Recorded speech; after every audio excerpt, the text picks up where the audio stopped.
Pandian store சீரியலில் அடுத்த வாரத்துக்கான எபிசோடில் நம்ம பழனிக்கு இருந்துட்டு நம்ம சரவணன் கிட்ட போயிட்டு உங்கள் மாமனார் தெரிஞ்சு பண்ணுறாரா தெரியாமல் பண்ணுறாரா, நாளைக்கு மச்சான் கடைக்கு வந்தா நான் என்ன சொல்கிறதுன்னு எனக்கு ஒன்றுமே புரியல. அவர் சின்னதாக ஒரு கடுகு பாக்கெட் எடுத்தால் கூட கணக்கு எழுதி வைக்கிற மனுஷன், இவ்வளோ தூரம் வளர்ந்து வந்திருக்கிற மனுஷன் கடைக்கு கூட சரக்கு வாங்கி போட முடியாமல் அக்கா கிட்ட பணம் கேட்டிருக்காங்க. மீனா தான் தங்கிட்ட இருக்கிற பணத்தை நான் கொடுக்குறேன்னு சொல்லியும் வேண்டான்னு சொல்லி வேறு எங்கேயோ பணத்தை வாங்கி கடைக்கு சரக்கெல்லாம் வாங்கி போட்டிருக்காரு. இந்த நேரத்தில் அவர் இப்படி எடுத்துகிட்டு போகிறது கொஞ்சம் கூட சரியே இல்லை. அதை எப்படி உங்ககிட்ட சொல்கிறதுன்னு எனக்கு ஒன்றும் தெரியல. நீ மயில்கிட்ட அது கேட்க போகிறேன், பாவம் அந்த பிள்ளை அது கஷ்டப்படும் அப்படின்ற மாதிரி சொல்கிறாங்க. மாமா, என் மனசில் நிறைய பாரம் இருக்குது, அதை உங்ககிட்ட நான் எப்படி சொல்கிறதுன்னு தெரியல.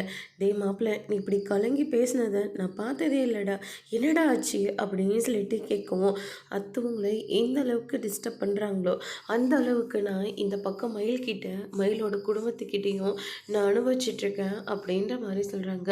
டே மாப்பிள்ளை, என்னடா சொல்கிற அப்படின்னு சொல்லிட்டு நம்ம பழனி கேட்கவும், மயில் உண்மையாகவே +2 வரைக்கும் தான் மாமா படிச்சிருக்கா. அது மட்டும் இல்லை, அவளை பற்றின உண்மை இன்னும் என்னமோ இருக்குது. என் கூட வாழ்கிறதுக்காக குழந்தை இருக்குன்னு போய் சொல்லி தான் மறுபடியும் அவன் நம்ம வீட்டுக்குள்ளேயே வந்தா அப்படின்ற மாதிரி சொல்லிடுறாங்க. இதை கேட்டோன்னே பழனி ரொம்பவே ஷோக் ஆகுறாங்க. அதோட இன்னைக்கான பிரம்ம முடிச்சிருக்காங்க.